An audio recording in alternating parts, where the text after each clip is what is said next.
السلام عليكم ورحمة الله وبركاته. مقعي هو عبد الله إسماعيل الرجاء. وحن صوتوا لنا مادتي بيولوجي هايد أونلاين كا مركا نسكت بلعبنا إن شاء الله. بيولوجي وفون chapter كيس كواد introduction هردا. تتهم إرجع بيولوجي والله إري أو غريك ويسكتشر. وبايو يلوج ملوجس. So تقارنان با and bio means life or no logos means study or barasho marka the term biology ereyga biology is derived from the Greek word waa erey Greek oo bio and life waa laba erey isku tagay oo loo yaqaano biology marka macnaheedu tahay barashada noolaha biology waa barashada noolaha biology is concerned with the study living organism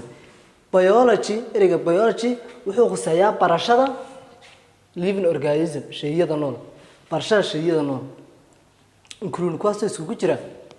structure qaabkoodii qaab dhismeedkoodii function shaqadu soo shaqeynayaan growth soo korayaan origin asalhaantoodii distribution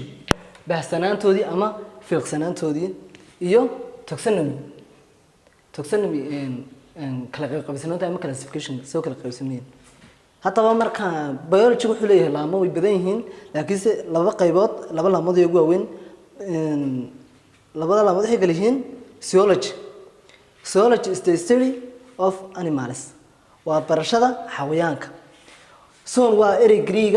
son from Greek waa erey Greek which means kaasoo macnihiisu yahay animals xayawaanka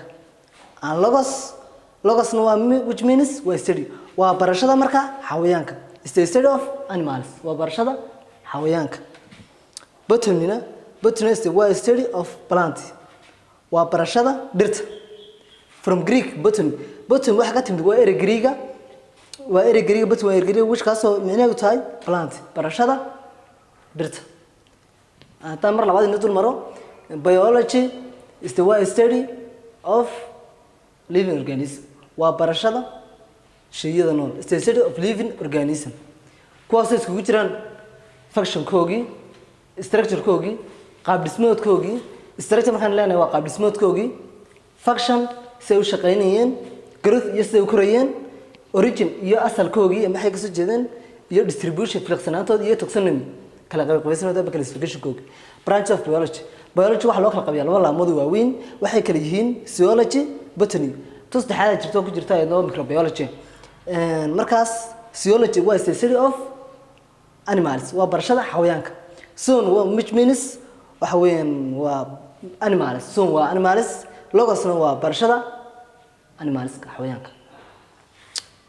botany waa the study of plant waa barashada dhirta botany means waa erey Greek ka timiday waa dhir marka plant weyn microbiology waa the study of organism markaas halkaas aan ugu soo gabagaynaa insha Allah waxaad la socon doontaa qaybta dambe 10 assalaamu calaykum warahmatullahi wabarakatuh